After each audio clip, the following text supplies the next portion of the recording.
Bismillahirrahmanirrahim. Assalamualaikum warahmatullahi wabarakatuh. Alhamdulillah, alhamdulillahirabbil alamin wa bihi nasta'inu ala umri dunya waddin wassalatu wassalamu ala asrofil anbiya'i wal mursalin wa ala alihi wassuhbihi ajma'in. Amma ba'd. Tiada kata yang paling indah untuk mengawali pertemuan kita pada hari ini selain kata syukur kepada Allah Subhanahu wa taala yang telah memberikan kenikmatan iman, Islam dan kesehatan kepada kita semuanya sehingga kita semuanya bisa berjumpa dalam kesempatan kali ini. Salawat dan salam semoga tercurah limpahkan kepada Nabi kita semuanya, Nabi akhir zaman, yakni Habibana wa Nabiyana wa Maulana Kanjeng Nabi Muhammad Sallallahu Alaihi Wasallam, kepada keluarganya, kepada para sahabatnya, kepada para tabi'in tabi'atnya, dan kepada kita semua selaku umatnya, semoga mendapatkan syafaatul uzma di yaumil qiyamah nanti. Amin ya Allah ya Rabbal Alamin. Alangkah baiknya untuk mengawali keberkahan pertemuan kita pada hari ini, kita awali juga dengan membacakan salawat kepada Rasulullah Shallallahu Alaihi Wasallam. Semoga kita semuanya mendapatkan syafaat dari Rasulullah Shallallahu Alaihi Wasallam di yaumil qiyamah nanti. Amin ya Allah ya Rabbal Alamin. Allahumma sholli ala Sayyidina Muhammad, Allahumma sholli ala Sayyidina Muhammad, Allahumma sholli ala Sayyidina Muhammad. Kita doakan kepada orang tua kita, saudara-saudara kita, teman-teman kita, atau tetangga-tetangga kita yang sedang sakit.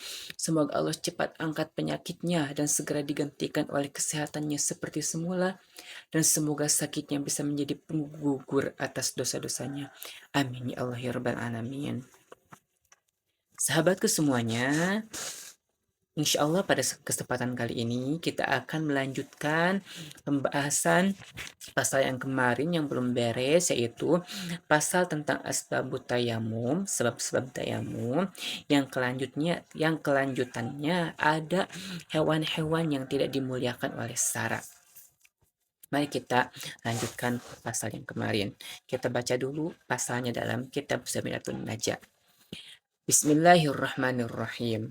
Ghairul muhtarami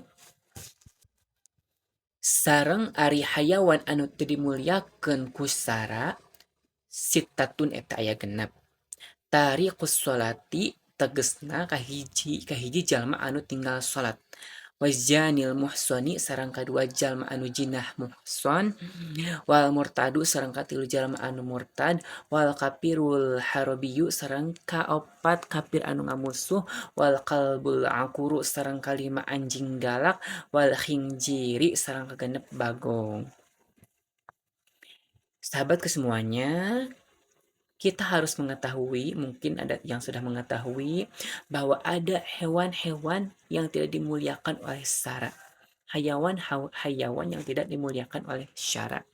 Dalam kitab Zaminatun Najah, hewan-hewan atau hayawan yang tidak dimuliakan oleh syara itu ada 6 macam. Yang pertama, tariqus sholati, yaitu manusia orang yang meninggalkan sholat.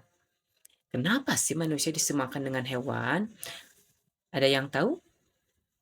Nah, sahabatku semuanya, manusia itu sama juga hewan, binatang, tetapi hewan atau binatang yang diberikan kesempurnaan oleh Allah, yang diberikan akal, nafsu, sehingga beda dengan hewan-hewan biasa seperti halnya ayam, keledai, kuda, sapi, dan lain sebagainya. Nah, manusia itu ada kelebihannya. Memang manusia itu hewan sama, tapi ada kelebihannya. Hewan atau hayawan yang diberikan akal oleh Allah Subhanahu wa taala. Sehingga manusia dilebihkan dari hewan-hewan yang lain. Sehingga manusia itu sempurna. Bahkan bisa kemuliaannya bisa melebihi malaikat jika manusia bisa menjauhi larangan Allah dan menjalankan segala perintah Allah.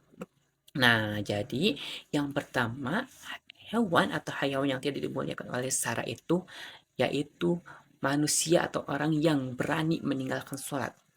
Jadi orang yang berani meninggalkan sholat itu tidak dimuliakan oleh syariat Islam, oleh syara. Nah, boleh dibunuh orang yang berani meninggalkan sholat. Kalau kita mau menegakkan hukum Islam, nah orang yang meninggalkan sholat itu harus dibunuh. Itu halal untuk dibunuh karena dia tidak dimuliakan oleh syarak. Tapi karena kan di Indonesia itu ada HAM, hak asasi manusia, maka kita tidak bisa seenaknya membunuh manusia yang meninggalkan sholat karena di Indonesia itu menggunakan hukum negara bukan hukum Islam, sehingga kita tidak boleh seenaknya membunuh orang lain tanpa alasan atau dalih yang dibenarkan oleh negara. Tapi kita harus tetap mengingatkan orang tersebut. Jika ada orang yang tidak mau sholat, maka ingatkan orang tersebut supaya dia mau sholat, karena sholat adalah kewajiban. Ketika dia berani meninggalkan sholat, maka dia termasuk hayawan yang tidak dimuliakan oleh syara, dan dia halal darahnya untuk dibunuh. Nah, kemudian yang kedua, hayawan yang tidak dimuliakan oleh syara itu yaitu wajanil muhsoni, dan orang yang berjinah muhson. Apa sih maksudnya jinah muhson? Yaitu jinah muhson adalah jinah yang dilakukan oleh orang yang sudah pernah menikah atau orang yang sudah menikah. Ketika misal si A menikah dengan si B, kemudian ketika mereka sudah menikah, ada salah satu dari mereka yang melakukan jinah dengan orang lain. Misal si A, si suaminya berjinah dengan perempuan lain. Nah, itu disebut jinah muhson karena dia sudah menikah, orang tersebut sudah menikah.